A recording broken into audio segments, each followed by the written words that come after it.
Like McKinney High, McKinney North has a new volleyball coach in Shannon Alvarado, who spent the last 7 years at Texas A&M Kingsville, the last 4 as head coach. And Shannon, I'm sure this has been a whirlwind transition for you. What's it been like? You accepted the job last month, and here you are starting the season. Yeah, 3 weeks in, and we're finally starting to unpack those final boxes in the apartment and get settled. But it's been amazing. Everyone here has just been super welcoming, which has helped the transition for my husband and my son, and myself too, as far as getting used to everything that has to be done preseason, and then during season, and then with the teaching aspect now, we'll get ready with that this week. So it's been good. It's been really good. What attracted you to North? To North specifically, I like the idea of kind of that smaller school environment where you actually get to know the students a little bit more. I'm a small town kid from Iowa, so we knew everybody in our class. We knew our teachers were at our games. But the McKinney area is one that we've actually had our eye on prior to moving to Kingsville. My husband interviewed down here and wasn't certified at the time, and so we ended up going down to Kingsville, Corpus Christi area, and his family's kind of up in this area. So it just, kind of that perfect storm, everything worked out good, so we're excited. I know North athletic coordinator and head football coach Mike Fetchy was very excited to bring you on board, somebody with your experience. What do you take from your 7 years at the college level at A&M Kingsville? I think what I take most from the college level is that time is non-refundable. You don't get it back, and so you've got to take each day, each minute, each play, whatever it is, and make it the best that you can. And I think sometimes, specifically at the collegiate level, you look at that end product so much more than you look at what the daily grind is. And I value that, getting in and teaching the sport and watching the light bulbs pop on and watching them grow and become better players and students and just individuals. You helped put that program on the right track down at Kingsville. Mm-hmm. North went to the playoffs a couple of years in a row before last season's hiccup. What do you need to do to help turn things around at North? I think I need to first understand, what the district looks like. I mean, from an outsider's perspective, I don't know much about what each match will entail, but I think I need to have a better grasp of what our players' strengths are right now, and we need to build on those strengths and try to continue to work on those weaknesses. But the game itself is so fast that if you flip that and you try to work on your weaknesses and forget about your strengths, you're going to end up being right at this neutral level.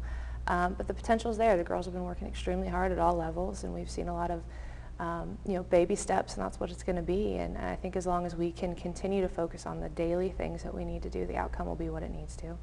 What a rugged schedule to start your North career. Frisco Yes. Centennial, McKinney Boyd both went Yes. deep in the playoffs last year. You took your lumps. They certainly had the welcome wagon for you, I'm sure. Right. Does that serve your team well down the road to face that kind of competition early on? I think it's a two-edged sword.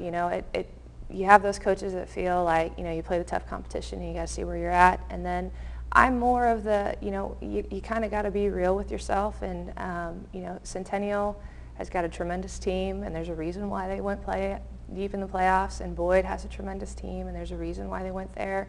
And there's some things that Boyd and Centennial offer that we just don't, from the student-based side of things, and then just from the foundation of those programs being solidified from that coach. I mean, those coaches are the ones that built those programs, so it's been that. But you play them now or you play them later. The truth of the matter is you got to play them. And I think for our girls, at all levels, what they saw was hard work ends up getting you where you want it to go. And as long as they can buy into that idea, we'll be able to compete with those teams similar to that down the road. You were at the Denton Ryan Kickoff Classic this past weekend. What did your group show you in that event? We saw a lot. We were able to come home with 3 wins and 2 losses, which was huge for us to get back on that. We can do things, and that first win, we were kind of shell-shocked, not sure what to do with it. But against Rudder, we had to fight out a 5-set match, and so we've seen that we can go the distance. We've seen that as long as we pay attention to those little things that we talk about, we can compete with anyone. And then then we face the Red Oaks and the Waxahachis, and we go, yep, that's the difference right there. So it was good. It was a good balance of taking care of teams that we should have, and then competing with teams that we know we still have a ways to go with. Elena Jackson is a senior on your team. Your setter, nice foundation for your attack. She was with you at that Denton Ryan tournament. What do you hope that she can develop into as a senior? Elena really kind of needs to just come into her own as a leader. She's kind of a quiet kid by nature, which there's tremendous leaders who are quiet and just kind of lead by example, and I think she can be that impact. I'm still getting to know her. She's still getting to know me. But this weekend, I think she elevated her level of play a little bit, stepped up. She's trying to see if she can make it to that next level, and that's one of the things that she and I can be pretty candid about coming from the level. But she's going to do a lot of really great things for us. And I think once she kind of understands the offensive system that we need to run based off of our size, I think you'll really see her move into another level. Elena helped set the table for another senior, Sarah Carlisle, an outside hitter who's really performed well for you so far. Sarah's done a great job. She's just that, that blue-collar, hard-working kid. And I wish that I had more time with Sarah. I really do. I think that she has a lot of untapped potential.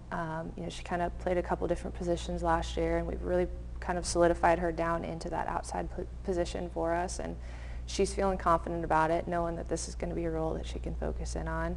She's been there since day one, just doing the grind and going after it. And I think about midway through the season is where we'll really kind of see her, everything's clicking on all cylinders, and we'll go, which would be a good time for us to get it going. How about on the back end? Maddie Grider, got to be a key part of your defense at the libero spot. Maddie has stepped into a big role. Someone who kind of had some spot time is now taking the 6 rotations. You're the primary passer. A lot of pressure on her, and she's embraced it, and she's doing every day something better, and every day focusing on what she needs to do. And all of the players are they're tremendous workers. They want to work, they want to learn, they want to do better. And I think Maddie's just an exceptional example of that, as far as coming in and working hard and doing the things that she needs to. And she's doing a lot of really good things for us right now. Another good story for you, Shannon, is Fiona Chi from Albania. Yeah. She's trying to solidify the middle for you. 2-sport athlete, participates in basketball, and she's becoming a key part of your volleyball team. She is. This past weekend we really kind of saw, we call her V. That's a long word to say. It and sure try is, to kick that yes. out, but we call her V. V really kind of started taking over that vocal leadership role and that motivator. And here I'm going to talk about it, and my walk's going to kind of be right up there with it. And just like everybody else that falls into that category, she's working so hard, and we're hitting her stride. Her being a 2-sport athlete, she's able to run some offense that we want to, because she knows how to do some of those things. And I look for really good things from V. She's been working hard. Shannon, I'm always fascinated when other coaches in the district, they look at a team who has had a coach there for a while, and maybe they have a good squad this year. They say, oh, so-and-so, that's a typical so-and-so team. They exemplify this, they do that. What do you hope that other coaches in this district will say about a Shannon Alvarado team? I think my biggest thing is that they just fight with this relentless pursuit of everything. Unfortunately, we're not going to become 6'5" and have 20-inch verticals overnight, and I think every high school coach would want that. Sure. I know I wanted it at the collegiate level, so but I think just ball control and just this relentless here we come attitude, and some ownership in who we are and where we come from. We are the Bulldogs. We need to learn how to dogfight a little bit. But I think at the end of the season, if another opponent looks back at us, they'll say that's a group that really got better, and they're challenging a lot of people, and they're going to do good things. Shannon, thanks for the time. Best of luck this season. Thank you. Shannon Alvarado, head coach of McKinney North, their non-district schedule off and running.